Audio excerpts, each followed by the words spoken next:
नमस्कार दोस्तों। आज मैं आपके लिए एक ऐसा मुद्दा लेकर आया हूँ जो आपको बहुत काम आने वाला है। भाई आपने कोई बिजनेस शुरू किया है या भाई आपने कोई आपका खुद का काम है या आप एंटरप्रेन्योरशिप में हैं या आप गवर्नमेंट जॉब में हैं, तो हर क्षेत्र में ये मुद्दा आपके बहुत काम आने वाला है। मुद्दा है कि भाई हम अपने जो व्यक्तित्व है या हमारी जो पर्सनैलिटी है, हम उसको कैसे निखारें या उसको हम उसमें चार चांद कैसे लगाएं। क्योंकि पर्सनैलिटी से ही जो लोग हैं वो हमसे जुड़ते हैं और भाई हमारा साथ देते हैं और हम अपनी जो लाइफ है उसमें हम पैसा अर्जित करते हैं, खुशियाँ अर्जित करते हैं, रिलेशनशिप अर्जित करते हैं और भाई बहुत सारी चीज़ें हैं जो कहीं ना कहीं हमारी पर्सनैलिटी से जुड़ी होती है। तो आज मैं आपके लिए 3 बात जो कि बहुत महत्वपूर्ण है डिस्कस करूंगा, आप लोगों से चर्चा करूंगा कि इन 3 बातों को करने से हम किस तरह अपने जो हमारा व्यक्तित्व है या जो हमारी पर्सनैलिटी है उसको हम कैसे निखार सकते हैं और इसकी मदद से हम ज़्यादा प्रसिद्धि कैसे पा सकते हैं। अगर अब मन में आपके सवाल आ रहा होगा कि भाई ऐसा ये 3 मुद्दे कौन से हो सकते हैं, तो मेरा ये मानना है कि भाई आप लोग अगर इन 3 चीज़ों को ब्लाइंडली ईमानदारी से फॉलो करोगे तो आप 100% प्रसिद्ध हो जाओगे। आपके अंदर सकारात्मकता आएगी, आप चीज़ों को सही तरीके से देखोगे, आप अपने अंदर जो आपकी नॉलेज है वो डे बाय डे यानी कि दिन प्रतिदिन बढ़ेगी। बस आपको इन 3 चीज़ों को फॉलो करना होगा और वीडियो को लास्ट तक देखें और बिना स्किप करे देखोगे तो आपको काफ़ी लाभ मिलेगा। इसमें पहला कदम है कि भाई कम बोलना सीखें। आपने एक बात अवश्य नोट की होगी, अगर आप अपने दोस्तों के बीच खड़े हो या आप किसी पार्टी में खड़े हो या आप ग्रुप डिस्कशन चल रहा है वहाँ पर आप मौजूद हो और कोई बात आ गई आपके सामने और आपने उस बात पर बोलना स्टार्ट कर दिया, तो वहाँ पर ये चीज़ देखी जाएगी कि भाई आपने कितना रिलेवेंट बोला और कितना इररिलेवेंट बोला। अगर आपको नॉलेज है तो आपका दायित्व है कि भाई आप प्रासंगिक बात बोलें। अगर कोई बात आपके समझ में नहीं आ रही है तो वहाँ पर चुप रहें।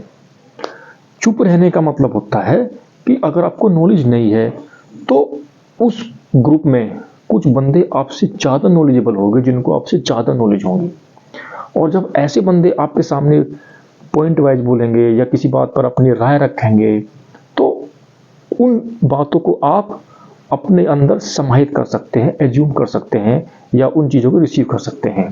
तो इस चीज़ से आपको कितना फ़ायदा मिलेगा।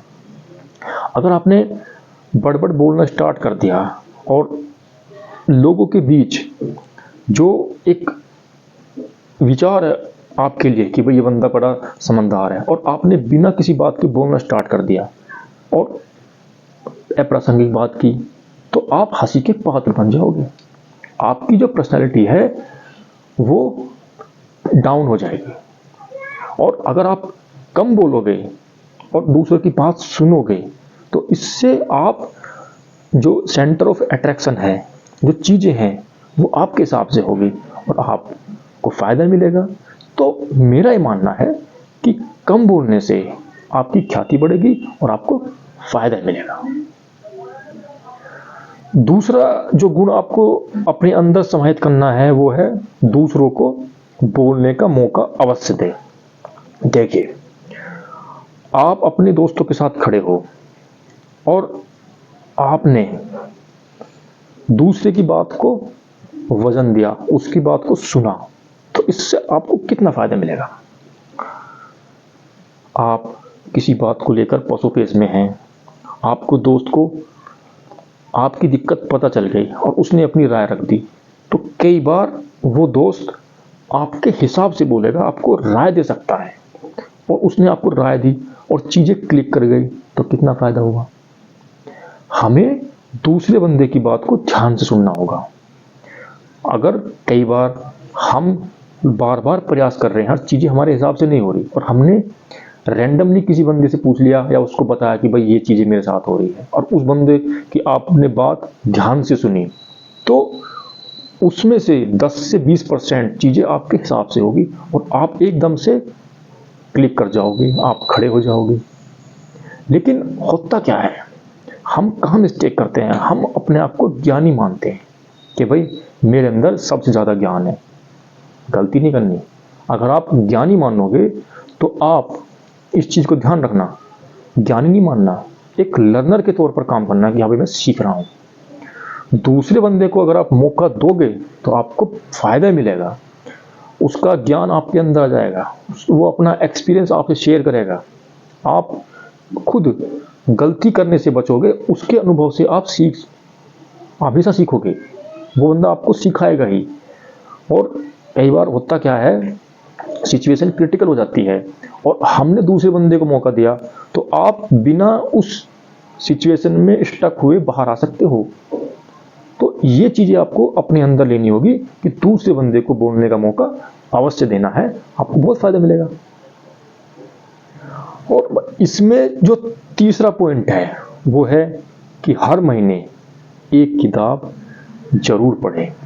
देखिए, अगर आपको अपने क्षेत्र में माहिर बनना है, आपको अपने क्षेत्र में आगे जाना है, लीडर बनना है, तो आपको बुक रीडर बनना होगा। अगर आपने हर महीने एक किताब पढ़ी तो साल की आपने 12 किताब पढ़ी। बुक रीडिंग करने का सबसे अच्छा फ़ायदा मिलता है कि आप बुक्स में जो रेफरेंस दिए गए हैं उससे आप अपने आप को प्रेरित कर सकते हैं। आपने अगर किसी लीडर की बात देखी, बुक में पढ़ी, तो उसके एक्सपीरियंस को आप अपने बिजनेस में लगा सकते हो, अपने अंदर सुधार कर सकते हो।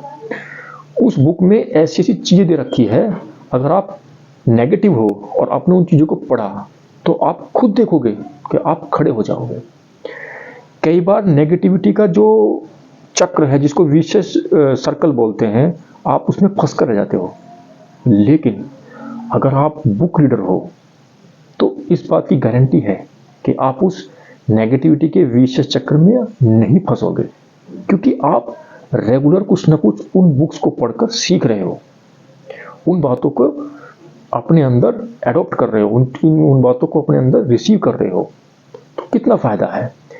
बुक रीडिंग करने का आपको एक फ़ायदा और मिलेगा, आप नई नई चीज़ें सीख सकते हो।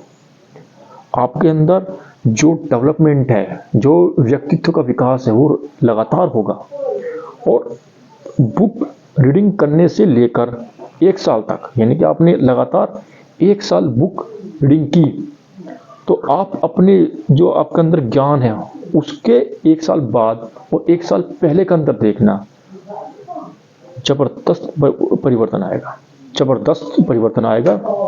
और जो आपका ज्ञान है, जो आपकी जो पॉइंट ऑफ व्यू है, वो पहले के मुकाबले काफ़ी अच्छा होगा।